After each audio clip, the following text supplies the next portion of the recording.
Bonjour à tous. Nous allons commencer ce culte de louange, d'adoration et surtout de célébration. Alors je vais inviter ceux qui sont dans le hall encore de pouvoir rentrer dans l'église. On va commencer ces moments. Et je suis très heureuse, je ne sais pas pour vous, est-ce que vous êtes heureux ce matin? Alléluia. Amen, amen. Nous allons accueillir 4 nouveaux membres de notre grande famille de Dieu et nous sommes vraiment heureux pour cela. Et nous voulons célébrer notre Dieu pour cela. Et si vous êtes en capacité de le faire, on va se tenir debout et on va louer le Seigneur. On va commencer par dire que son amour est illimité, son amour est parfait. Et c'est sa grâce seule, sa grâce qui nous a sauvés. Et on veut le reconnaître avec joie, avec ce chant « Sola Gratia ».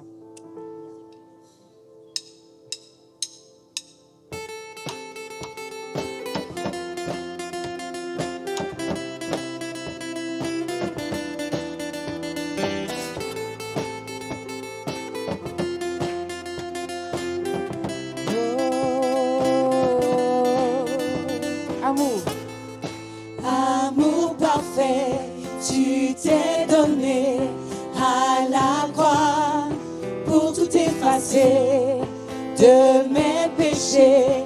Tu t'es chargé sur le bois. Amour parfait. Amour parfait, tu t'es donné à la croix pour tout effacer de mes péchés. Tu t'es chargé sur le C'est par ta grâce. C'est par ta grâce seule que je suis pardonné. Oh, pardonné. C'est par ta grâce seule que tu m'as racheté.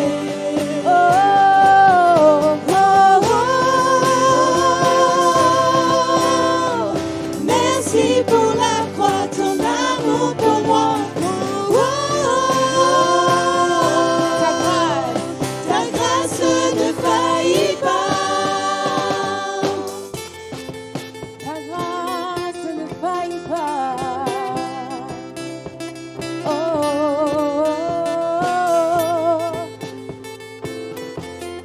Rien ne pourrait.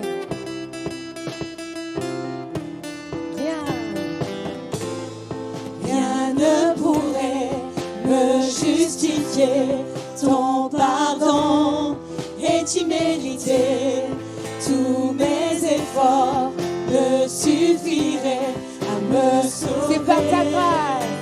C'est par ta grâce seule que je suis pardonné. Oh, pardonné. C'est par ta grâce seule que tu m'as racheté.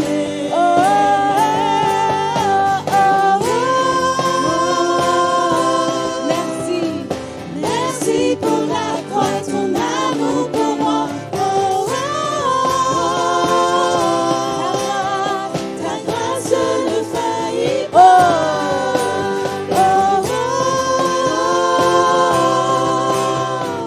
Merci pour la croix, ton amour pour moi. Ta grâce ne faillit pas.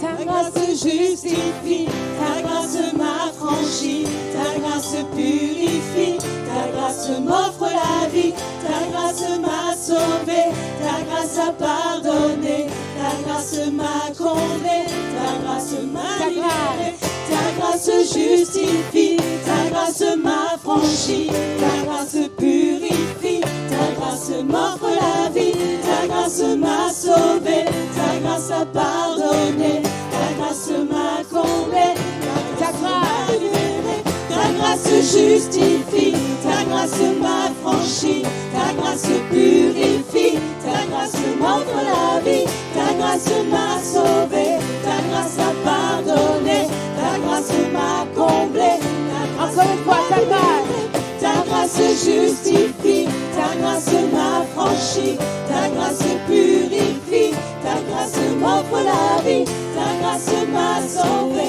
ta grâce a pardonné, ta grâce m'a comblé, ta grâce m'a libéré.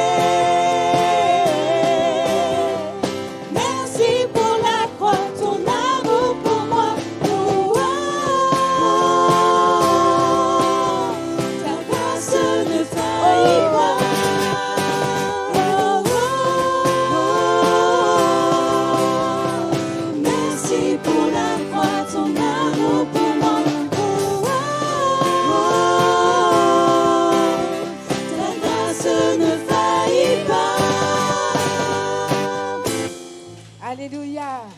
Sa grâce ne faillit jamais. Jamais, jamais. Et nous voulons faire retentir en ce lieu le nom de Jésus. Et nous voulons qu'il résonne au-delà des frontières. Et il faut que toutes les pradettes nous entendent dire le nom de Jésus. Amen. Nous allons prendre ce chant qui dit que ton nom résonne en ce lieu. Alléluia.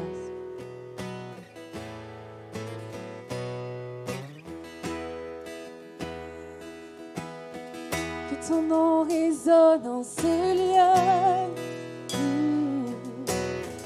Que ton nom résonne en ce lieu. Que ton nom résonne en ce lieu. Jésus, que ton nom résonne en ce lieu. Que ton nom résonne. Que ton nom résonne en ce lieu. Que ton nom résonne en ce lieu. Oui, que ton nom résonne. Que ton nom résonne en ce lieu. Jésus, que ton nom résonne en ce lieu. Que les murs tremblent au son de nos louanges, alors que nos voix s'unissent à celles des anges. Répands sur nous ton esprit, ta puissance. Oh Jésus, que ton nom résonne en ce lieu, Seigneur. Que ton nom résonne en ce lieu. Que ton nom résonne. Que ton nom résonne en ce lieu. Nous déclarons que ton nom résonne. Que ton nom résonne en ce lieu. Jésus, que ton nom résonne en ce lieu. Que les murs tremblent au son de nos louanges, alors que nos voix s'unissent à celles des anges. Répands sur nous ton esprit, ta puissance. Oh Jésus, que les murs tremblent au son de nos louanges, alors que nos voix s'unissent à celles des anges. Répands sur nous ton esprit, ta puissance. Oh Jésus, Oh Jésus, Jésus, nous chantons ton nom. Jésus, nous chantons ton nom. en ce lieu, Oui, nous invoquons ton nom. en ce lieu, Oui, nous te proclamons roi. en ce lieu, Tu es Seigneur des seigneurs. en ce lieu, Jésus, nous chantons ton nom. en ce Oh lieu, oui, oui, nous t'invoquons ton nom. en ce lieu, Oui, nous te proclamons roi. en ce Tu es Seigneur des seigneurs. Que les murs tremblent au son de nos louanges, alors que nos voix s'unissent à celles des anges. Répands sur nous ton esprit, ta puissance. Oh Jésus, que les murs tremblent au son de nos louanges, alors que nos voix s'unissent à celles des anges. Répands sur nous ton esprit, ta puissance. Oh Jésus, Que ton nom. que ton nom résonne en ce lieu. Que ton nom résonne. Que ton nom résonne en ce lieu. Nous le disons, que ton nom résonne, Seigneur. Que ton nom résonne en ce lieu. Jésus, que ton nom résonne en ce lieu. Encore une fois. Que ton nom résonne. Que ton nom résonne en ce lieu. Jésus. Que ton nom résonne en ce lieu. Nous déclarons que ton nom résonne. Que ton nom résonne en ce lieu.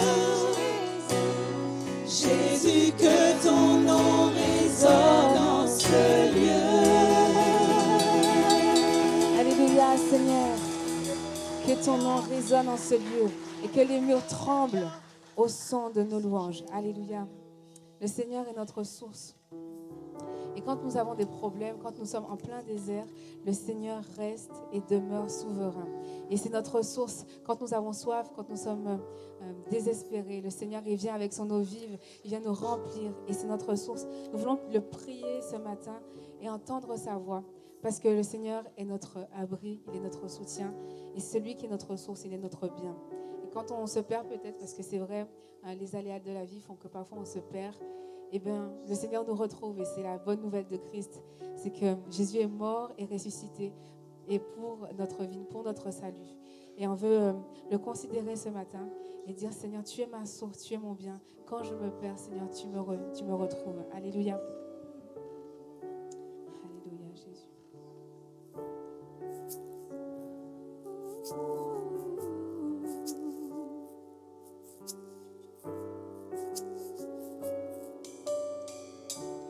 Je te prie et tu entends ma voix.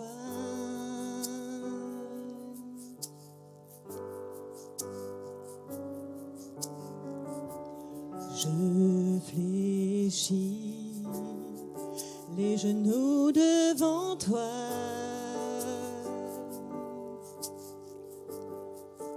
J'ai besoin que tu traces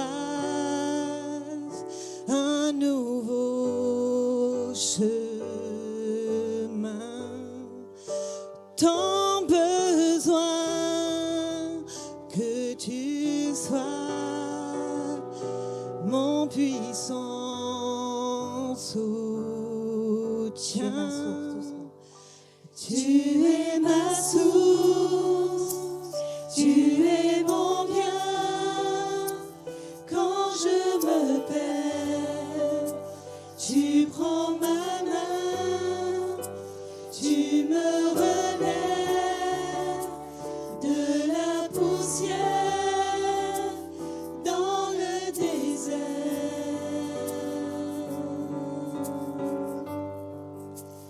Tu me diriges vers ta lumière, Seigneur.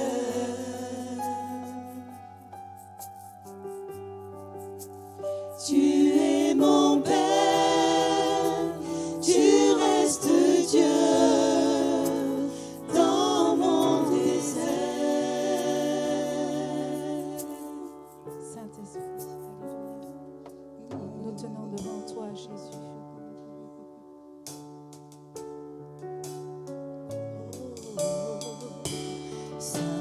Saint-Esprit, je me tiens devant toi. Oh, à l'abri dans le creux de tes bras.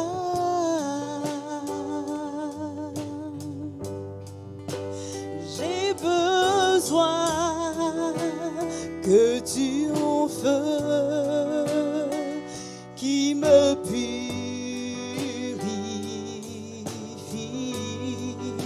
J'ai tant besoin de ta vie. Alors je m'écris, alors je m'écris. Tu es ma source, tu es mon bien. Quand je me perds, tu prends ma main, tu me relèves de la poussière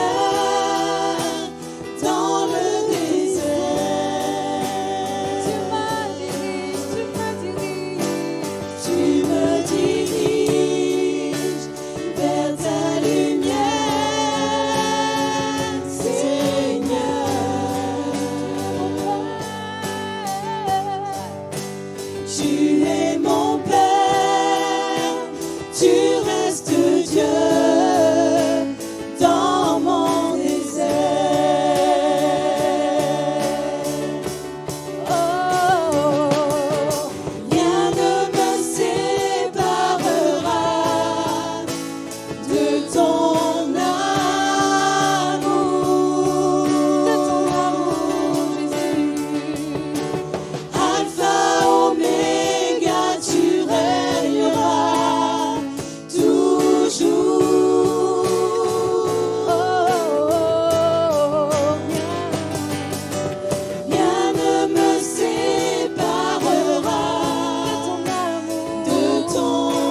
Seigneur.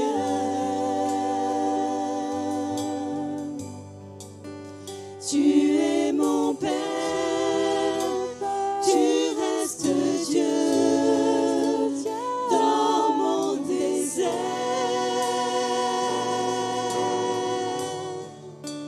Tu es mon Père, tu restes Dieu dans mon désert.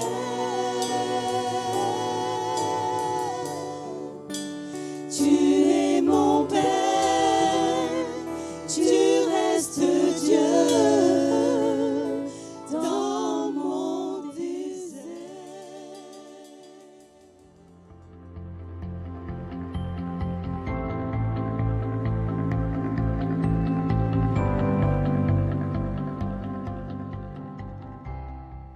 Je suis heureux d'être avec vous et je suis heureux aussi d'être invité par le pasteur Jean-Marc Bottron, qui était mon professeur. Vous imaginez le stress? Non, je rigole, tout va bien. Ça va faire quelques années que je suis là, dans le ministère, mais c'est vrai que Mais en tout cas, je suis très content parce que il me fait confiance. Je suis aussi content, il y a des étudiants qui étaient avec moi, Jean et Delphine, que vous connaissez aussi. Ce sont des amis et je suis vraiment content d'être avec vous. Est-ce qu'il y en a qui sont ici de la génération des années 90? Quand je dis années 90, c'est naissance des années 90. Hein. Wouh! Ok. Il n'y en a que quelques-uns. Bon, j'espère que je vais pouvoir vous accrocher avec ça, au moins. Il y a un film que j'ai beaucoup aimé quand j'étais enfant, qui s'appelait Le Monde de Nemo. J'aime beaucoup ce film, je vous explique pourquoi. Parce qu'en fait, c'est un père qui aime son fils et qui va être capable de traverser l'océan, alors que c'est un vrai trouillard, pour récupérer son fils. Moi, je trouve cette histoire magnifique. Je trouve cette histoire magnifique parce qu'en réalité, l'amour d'un père pour son enfant, c'est quelque chose d'extraordinaire. Un peu plus tard, parce qu'en réalité, c'est quand même des films qui font sensation, j'ai grandi, j'ai vu un autre film qui s'appelle 58 heures d'angoisse. Alors, c'est pas un film d'horreur, vous inquiétez pas, mais en réalité, c'est l'histoire d'un enfant de 18 mois dans un jardin en Amérique, donc c'est dans des tuyaux PVC de 200, et elle va tomber dedans à 40 mètres de profondeur. Et là, les parents vont faire tout ce qui est possible et imaginable pour pouvoir récupérer leur enfant. Une fois de plus, au bout de 58 heures d'angoisse, il y a quelqu'un qui va faire quelque chose et qui va réussir à récupérer l'enfant. Mais ceux qui sont à l'initiative, ce sont les parents. Moi, je trouve que l'amour d'un père ou d'une mère est extraordinaire. Il y a de cela maintenant un peu plus de 15 ans. Je suis le frère aîné d'une famille de 5 enfants. Et ma deuxième sœur, qui s'appelle Sophie, et qui aujourd'hui, elle suit le Seigneur, elle fait une fugue. Elle avait 12 ans, moi j'avais 14 ou 15 ans, je ne me souviens plus exactement, ou 13 ans peut-être qu'elle avait. Et là, au même moment, mes parents mettent tout ce qu'il faut en place pour pouvoir retrouver ma sœur. C'est normal, ce sont des parents qui l'aiment. Et au bout de peut-être 8 heures, 8 heures c'est très long, hein, c'est très très long, on retrouve ma sœur. Ce que je veux dire au travers de ces différents témoignages ou même films que je vous ai parlé, c'est qu'il y a des parents qui sont extraordinaires, des parents qui aiment leurs enfants, des mères, des pères qui sont capables de se donner corps et âme pour les aider, qui vont se sacrifier pour leurs études, qui vont se sacrifier dans tout ce qu'ils vont faire pour qu'ils puissent réussir. Mais la réalité, c'est quoi ? La réalité, c'est que tous les parents ne sont pas comme ça. Malheureusement. Tous les parents ne sont pas comme ça. Et peut-être que certains enfants aujourd'hui sont devenus des adultes, et vous en faites peut-être partie, et ils n'ont pas eu des parents qui ont été aimants, des parents qui ont été responsables. Et beaucoup d'enfants qui sont devenus des adultes sont devenus des victimes.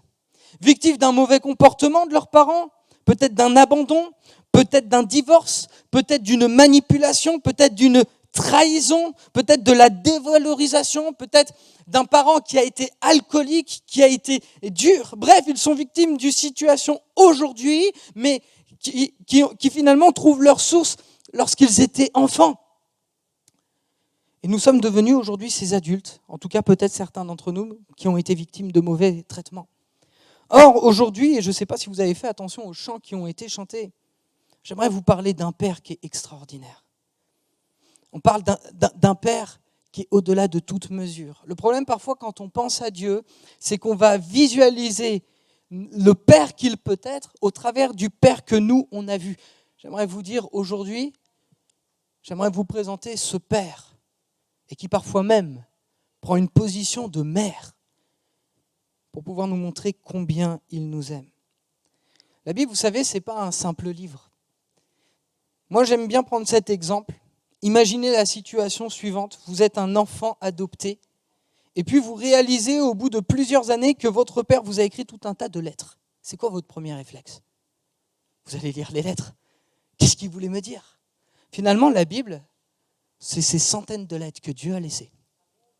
Pourquoi ? Pour nous montrer qui il est, pour qu'on puisse le rencontrer et pour qu'on puisse le connaître. Par exemple, Jésus, on va en parler par la suite, il dira ceci à ses disciples, lorsque vous priez, dites « Notre Père ». Et en réalité, Jésus lui-même nous présente Dieu, son Père, comme étant aussi notre Père, en tout cas pour tous ceux qui en voudraient.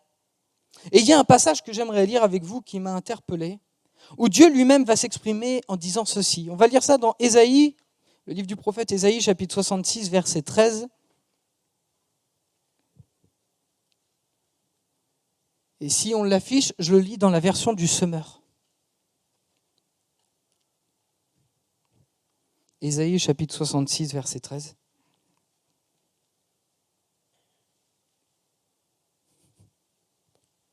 J'attends. Il est écrit ceci. Comme un enfant que sa mère console, je vous consolerai. Oui, dans Jérusalem, vous serez consolés.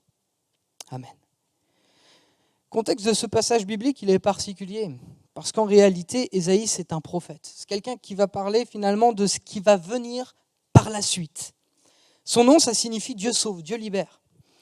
Et ce prophète va intervenir à une période particulière du peuple d'Israël, où il va intervenir auprès de 4 rois différents. Pour ceux qui connaissent leurs noms, je vais vous les citer, c'est Osias, Jotham, Akaz et Ézéchias, sur une période de 781 avant Jésus-Christ jusqu'à 687 avant Jésus-Christ. Et ces rois-là, en réalité, vont faire n'importe quoi. Ils vont amener le peuple véritablement aussi, du coup, à faire n'importe quoi. Et Ésaïe va prophétiser parce que 100 ans plus tard, il va se passer une catastrophe environ aux alentours de 587 avant Jésus-Christ. Il y aura ce qu'on appelle la chute de Jérusalem. Et finalement, eh bien, le peuple d'Israël, le peuple juif, va être expatrié, il va être exporté, il va être complètement déraciné. Et c'est en réalité ici avec anticipation que le prophète dit, Dieu sait tout ce qui va se passer. Vous allez passer par là, mais une chose est certaine, une chose est sûre, alors que vous serez découragés, je vous consolerai, je vous consolerai, je vous consolerai.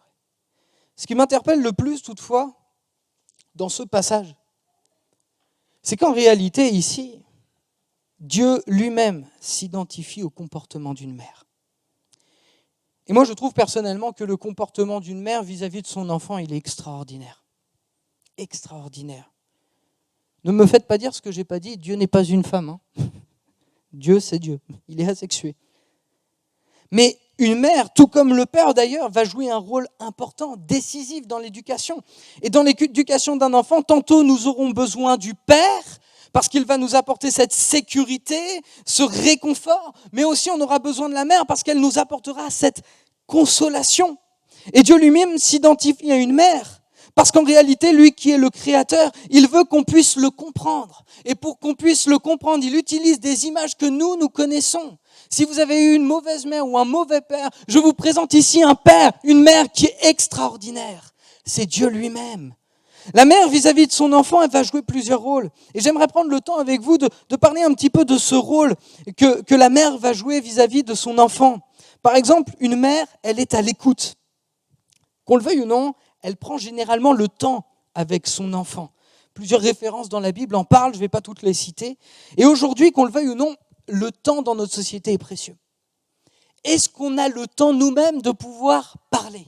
Pas toujours. Certains même vont payer des personnes pour les écouter. Je fais référence aux psychologues, aux psychanalystes, etc., etc. J'ai rien contre eux, mais néanmoins, c'est une réalité. On a besoin de parler. On a besoin d'une certaine manière de nous décharger, d'évacuer. Peut-être le trop-plein parce qu'on a besoin d'expliquer et d'exprimer tout ce que nous vivons. On va en parler à nos amis, on va en parler à des personnes proches de notre intimité.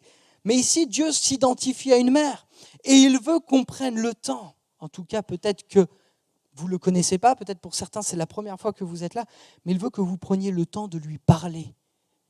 Mais pas besoin de faire des Notre Père ou quoi que ce soit, de lui parler comme vous lui parleriez à un ami. Il veut que vous preniez le temps de lui parler. Et moi je me souviens quand je parlais à ma mère, ce qui est extraordinaire, c'est que j'avais toute son attention. Dieu lui-même, quand vous lui parlez, vous avez toute son attention. Alors peut-être que pour certains qui viennent pour la première fois, c'est très étonnant d'entendre ceci, mais Dieu veut prendre le temps de vous écouter pour que vous puissiez tout simplement converser comme un père, comme une mère. Et il veut véritablement vous montrer qui il est, un père parfait, une mère parfaite. Donc Dieu veut vous écouter, mais j'irai même plus loin en vous disant que bien souvent, la mère joue un rôle de confident. Je parle peut-être parce que moi je suis un garçon, et on dit souvent que les garçons et les mères s'entendent bien, et les fils et les filles et les pères s'entendent bien. Bref, la Bible dit « confie-toi en l'Éternel ». Proverbe chapitre 3, verset 5. Et finalement, Dieu voudrait devenir notre confident. Confident, c'est particulier parce que ça veut dire qu'on lui exprime des choses qui sont de la stricte intimité, des choses qu'on ne dirait pas à d'autres. Et en fait, il veut devenir notre confident. Il veut prendre ce temps où on lui partage notre cœur. Pas besoin de faire des prières qui sont jolies, excusez-moi, avec, entre guillemets, une magnifique formulation ou alors vraiment essayer de mieux faire. Il veut qu'on lui parle avec notre cœur. Il veut être notre confident. Et la mère, par-dessus tout, elle va jouer un rôle fondamental dans l'expression de son amour pour son enfant. Finalement, l'amour va aussi aider l'enfant à s'identifier lui-même, mais aussi à devenir quelqu'un. Et en réalité, Dieu, sans même peut-être que vous le sachiez, Dieu le Père vous aime plus que tout ce que vous pourriez penser et imaginer. Je reviendrai sur ce fait tout à l'heure. Il y a tellement d'éléments que nous pourrions mettre en face sur le comportement d'une mère, que nous pourrions mettre en relation avec le comportement de Dieu quand on voit et quand on lit la Bible. Une mère, elle va être compréhensive. Dieu lui-même, il est compréhensif. Quand je pense à comment on nous présente Dieu dans notre société, quand je lis la Bible, Dieu est compréhensif. Une mère, elle va être pleine de douceur. Et Dieu lui-même est doux. La Bible dit ceci en parlant de Jésus, parce que Jésus, c'est la révélation de Dieu, j'en parlerai un petit peu tout à l'heure. Il vient à toi, ce roi plein de douceur. Extraordinaire, hein, ce roi plein de douceur. Donc Dieu est doux. Une mère, elle va être patiente. Je pense qu'il n'y a pas besoin de trop parler de référence pour parler de la patience de Dieu. Et comme on l'a lu ensemble, une mère, elle va consoler son enfant. Et finalement, Dieu veut consoler ceux et celles qui ont le cœur brisé. Alors, je ne sais pas ce que vous avez vécu, on parle de l'enfance depuis tout à l'heure. Peut-être que vous avez vécu des choses dans votre enfance qui sont difficiles. Peut-être des choses qui ont des conséquences aujourd'hui et qui ont brisé votre cœur. Mais Jésus, Dieu, le Père, veut guérir votre cœur qui est brisé. Un autre élément extraordinaire, c'est que la mère envers son enfant lui sera fidèle. Et Dieu lui-même désire être fidèle. Je vais vous prendre juste un passage. Ésaïe chapitre 49, versets 15 à 16, je vais vous le lire. Une femme oublie-t-elle l'enfant qu'elle nourrit ? Cesse-t-elle de l'aimer avant qu'elle l'a conçu ? Et même si les mères oubliaient leur enfant, moi je ne t'oublierai point. Voici, je t'ai gravé dans le creux de mes mains, je pense constamment à tes remparts. C'est très intéressant parce qu'une fois de plus, dans ce passage de la Bible, Dieu lui-même s'identifie à une mère. Mais en fait, il va plus loin. Si la mère, elle oublierait son enfant, moi je ne t'oublierai pas. C'est extraordinaire. Et en réalité, ce prophète qui est en train de parler de la part de Dieu va aller plus loin. Et il va dire que Dieu a gravé leur nom sur sa main. Alors c'est très intéressant sur un plan culturel, parce qu'en réalité, à l'origine, on gravait le nom du maître sur le serviteur, sur la main du serviteur. Et en réalité, ici, Dieu choque tout le monde. En fait, c'est lui qui va graver votre nom sur sa main. C'est le nom du serviteur sur la main du maître. Bref. Mais ce passage est extraordinaire parce qu'en réalité, 800 ans plus tard, il fait référence à quelque chose de tout à fait extraordinaire. Il fait référence à ce Jésus qui a été crucifié les bras ouverts.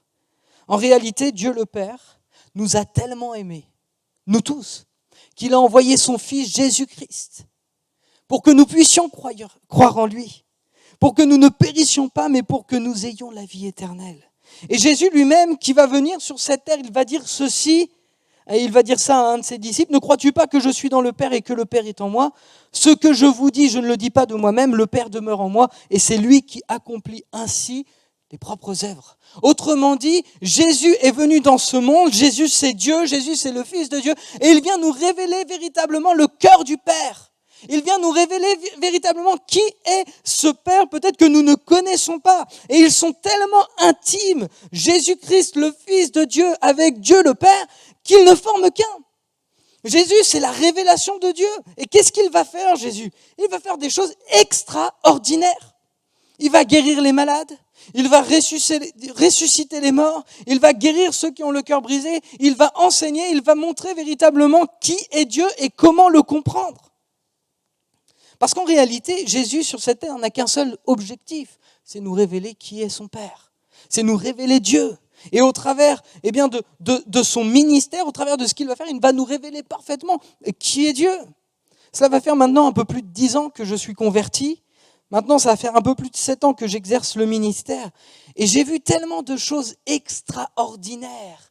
Parce qu'en réalité, Jésus, il est merveilleux et ce qu'il a fait, il y a de cela des milliers d'années, il le fait encore aujourd'hui. La Bible nous parle de quoi ? Elle regorge de témoignages d'hommes qui sont paralysés et qui vont retrouver la mobilité de leur monde. D'hommes qui sont aveugles, quand je dis hommes, c'est grand H, c'est hommes et femmes confondus. Voilà, une personne aveugle, il va recouvrer la vue. Une personne qui a le cœur brisé et le Seigneur va guérir son cœur. Mais aujourd'hui, il le fait encore. Permettez-moi juste de vous apporter quelques témoignages que j'ai vécus durant mon ministère. Je me souviens d'une jeune, c'était sur Saint-Étienne, avec mon épouse, on la suivait depuis un petit moment. Et au bout d'un moment, elle nous raconte, voilà, j'ai un véritable problème au-dedans de moi, dans mon cœur. Il y a de cela une quinzaine d'années, quand j'avais 10 ans, telle personne de ma famille a abusé de moi. Abusé de moi. Et finalement, aujourd'hui, quand nous, on l'a rencontré ce jour-là, on voyait toutes les conséquences que cet acte avait eues dans sa vie. Conséquences morales, psychologiques, mais aussi physiques. Et vous savez, avec mon épouse, même avec le plus grand amour que nous aurions pour elle, on ne peut rien faire. Alors on l'a encouragée. On lui a dit que Jésus l'aimait. On lui a dit que Jésus était capable de guérir son cœur. Et peut-être que ça va vous choquer, mais je crois que le pardon est libérateur. On lui a dit, même si plus jamais tu ne seras en contact avec cet homme-là, il faut que tu lui pardonnes pour être complètement délié de cet homme-là, pour plus que tu te souviennes de lui avec cet esprit de vengeance. On a prié pour elle. On l'a vue pendant plusieurs mois. Et lors d'une réunion, elle est venue à l'imposition des mains. Un pasteur prie pour elle. Et ce jour-là, elle est visitée par la puissance de Dieu. Je vous dis ça. Parce que si ça aurait été hier, ce témoignage n'aurait pas eu il n'aurait pas été valable. Voilà. Mais je vous dis ça, c'est parce que ça fait 5 ans que nous, on est partis de Saint-Étienne. Et avec mon épouse, on la voit. Et aujourd'hui, elle est pleinement libérée. La Bible dit que ce qui est impossible aux hommes est possible à Dieu. Et ça, c'est la puissance de ce Jésus à qui tout est possible. Je me souviens d'un autre témoignage, c'était il n'y a pas longtemps, à l'église, pareil, on a des réunions comme celle-ci, un dimanche matin, une personne vient pour la première fois, elle est d'origine catholique, elle se pose des questions sur Jésus, et vous savez, il n'y a pas eu d'appel, on n'a pas prêché que Jésus guérit, ni quoi que ce soit. À la fin du culte, elle vient me voir, elle dit, « Pasteur, je ne vous connais pas, mais ça fait des années que je souffre d'eczéma horrible sur les mains. Tout a disparu pendant la réunion. » Moi, je lui ai dit, c'est l'amour de Jésus qui s'est manifesté. Alléluia! C'est pas extraordinaire? Et je vous dis ça, je vais la baptiser dans 2 semaines, là. Et je me dis, mais c'est extraordinaire parce que si ça aurait été juste le jour J et ça aurait été guéri le jour J, ok, ça fait 3 mois maintenant. 3 mois. Merci Seigneur. Jésus, il fait des choses extraordinaires. Laissez-moi encore vous raconter un dernier témoignage. Les témoignages, finalement, c'est l'évangile mis en pratique.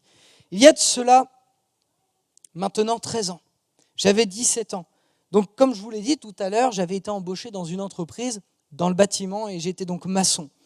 Et en fait, pour me déplacer dans cette entreprise, il fallait que je prenne une moto. C'était une 50, c'était une Yamaha DT50, c'était un petit moteur de temps, vous savez, les petits moteurs qui font beaucoup de bruit là. Et à un moment donné, qu'est-ce que je fais ? J'ai de l'argent, je change de moto, je change le carénage, etc. Je vais faire un tour pour vérifier que la moto fonctionne bien.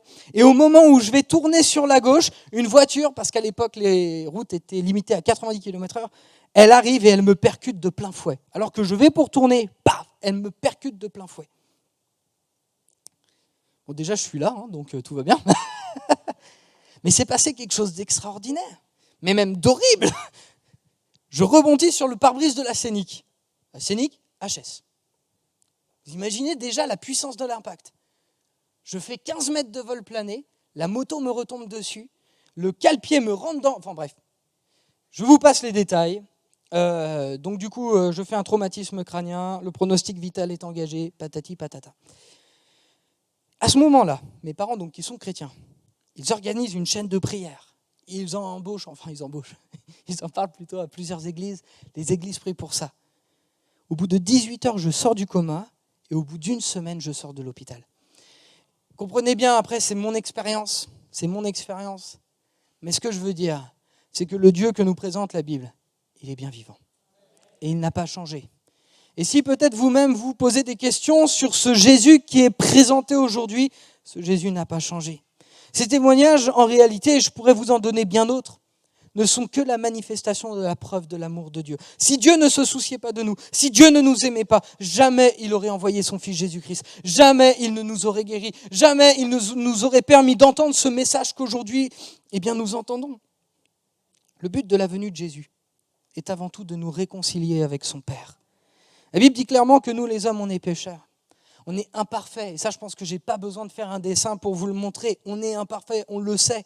Et à cause de notre péché, on est privé de la gloire de Dieu. Ça veut dire quoi concrètement ? On est privé de sa présence. On ne peut pas s'approcher de lui. C'est pour ça que, comme dans les témoignages qui étaient exprimés, quand on s'approche de Dieu, il y a ce malaise parce qu'on sait qu'on n'est pas propre, on n'est pas pur. Et Jésus va faire ce que personne d'autre ne pouvait faire. Lui qui est le Fils de Dieu, pour nous réconcilier avec lui-même, avec Dieu son Père. Il va venir et il va être crucifié sur cette croix. Et il va mourir. Et ce sera précisément à ce moment-là où il va graver de manière indélébile sur ses mains qu'il vous aime.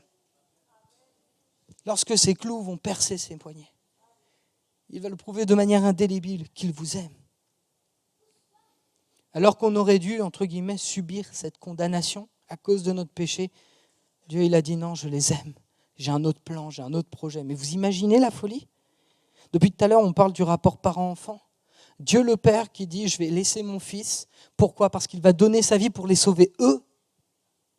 Il va le faire pourquoi ? Parce qu'il nous aime. La personne de Jésus nous a tellement aimés. Dieu nous a tellement aimés qu'il a finalement préféré prendre notre place pour qu'on puisse être sauvés, pour que nous puissions être réconciliés avec lui, plutôt que de prendre cette place-là pour qu'on meure de manière éternelle. C'est ça l'amour de Dieu. Alors je ne vous connais pas tous. Je vais bientôt terminer, mais ce Père que je vous ai présenté en la personne de Dieu, il veut devenir votre Père. Et finalement, il a envoyé son Fils Jésus-Christ dans un seul objectif, c'est que vous puissiez lui-même le rencontrer. Jésus veut par-dessus tout rétablir cette relation avec chacun d'entre vous et vous donner d'avoir ce Père ou cette mère en fonction des besoins que vous avez. Dieu s'adaptera. Vous savez, nous, on ne peut pas s'adapter à Dieu. Ça se saurait. Mais Dieu s'adapte à nos besoins. J'aimerais vous inviter, on va fermer les yeux quelques instants. Et on va tout simplement prier. La Bible dit que lorsque 2 ou 3 sont assemblés dans le nom de Jésus, il est au milieu de nous. Et même si on ne le voit pas, le Saint-Esprit, il est là. Il est au milieu de nous. Alléluia. J'aimerais qu'ensemble on puisse se recueillir, qu'on puisse respecter ces instants. Parce que peut-être que pour certains, ce matin, ce sera un temps de délivrance. Peut-être un temps de libération. Pour d'autres, ce sera peut-être un temps de nouvelle naissance. Un temps où véritablement ils vont reconnaître Jésus, Dieu comme étant ce Père merveilleux. Jésus, on te remercie pour ces moments que nous pouvons partager ensemble. Et je veux croire qu'il n'y a absolument aucun hasard. Depuis tout à l'heure, on parle de ce rapport parent-enfant. Et je crois, Seigneur, qu'au milieu de nous, il y en a beaucoup qui ont été victimes de choses terribles dans leur enfance. Je te prie, mon Dieu, pour que dans ces instants, comme une mère console ses enfants, que tu puisses venir consoler les cœurs. Alléluia. On a entendu parler de témoignages de guérison. On a entendu parler de témoignages de prodiges, de miracles. Jésus va dire ceci: l'Esprit du Seigneur est sur moi. Il m'a envoyé pour guérir ceux qui ont le cœur brisé, pour délivrer les captifs, pour libérer les prisonniers. Ce matin, si tu es là, on ne va pas faire trop durer ces moments, mais si tu as été victime dans ton enfance de quelques traumatismes et que tu veux aujourd'hui être libéré de tout cela, je t'invite à lever ta main. Si quelqu'un a des problèmes dans sa santé et ne voit pas de solution, je t'invite à lever ta main. Parce qu'en réalité, ce que je veux faire, c'est juste prier pour vous, pour que l'Esprit de Dieu puisse vous toucher. Alléluia, plusieurs lèvent leurs mains. Est-ce qu'il y en a d'autres? Est-ce qu'on peut garder les yeux fermés pour respecter l'intimité de chacun? C'est quelque chose de très personnel. Alléluia, alléluia. Est-ce qu'il y en a d'autres? Je ne vais pas trop insister. Seigneur Jésus, tu vois tous ceux qui ont levé leurs mains. Que ce soit pour des traumatismes qu'ils ont vécus durant leur enfance, ou que ce soit peut-être tout simplement pour une maladie qui est là et qui leur ronge la vie. Père, je te prie pour que ta main toute puissance puisse intervenir ce matin dans leur cœur, dans leur vie, dans leurs pensées. Que tu puisses guérir celui qui est malade et que tu puisses guérir le cœur de celui ou de celle qui est brisé. Que ton nom soit loué. J'aimerais faire un deuxième appel, après quoi je laisserai la place au pasteur Jean-Marc. Aujourd'hui, c'est peut-être tout simplement le temps de prendre une décision ou tout simplement de réaliser qui est véritablement Dieu au travers finalement de cette présentation relativement sommaire qui a été faite ce matin. Et si aujourd'hui tu veux suivre Dieu dans ton cœur, si tu veux véritablement t'approcher de lui, reconnaître que Jésus, oui, en effet, a donné sa vie pour toi, par amour pour toi. Si tu veux aujourd'hui le suivre, alors qu'on a tous les yeux fermés, j'aimerais vous inviter à lever votre main pour que je puisse prier pour vous, pour que Dieu puisse vous amener d'aller beaucoup plus loin avec lui. Alléluia, alléluia, alléluia, amen. Alléluia. Est-ce qu'il y en a d'autres? Alléluia, amen. Alléluia, alléluia. Jésus, je te prie. Alléluia. Seigneur, je te prie pour toutes ces personnes qui ont levé leurs mains et qui veulent aujourd'hui te suivre, qui veulent apprendre à te connaître. Je te prie, Seigneur Jésus, pour elles, pour que tu puisses leur donner de vivre des expériences manifestes qui montrent que véritablement tu es présent et que tu te soucies de ces personnes. Je te prie, Seigneur Jésus, pour qu'ils puissent plonger leur regard dans la Bible, dans ce livre merveilleux, dans cette lettre où tu nous montres véritablement combien tu nous aimes. Je te prie, Seigneur Jésus, pour qu'aujourd'hui tu puisses mettre des convictions dans leur cœur, afin qu'à partir d'aujourd'hui, ils puissent te suivre, et ce durant toute leur vie. Que ton nom soit loué, Seigneur Jésus. Que ton nom soit béni.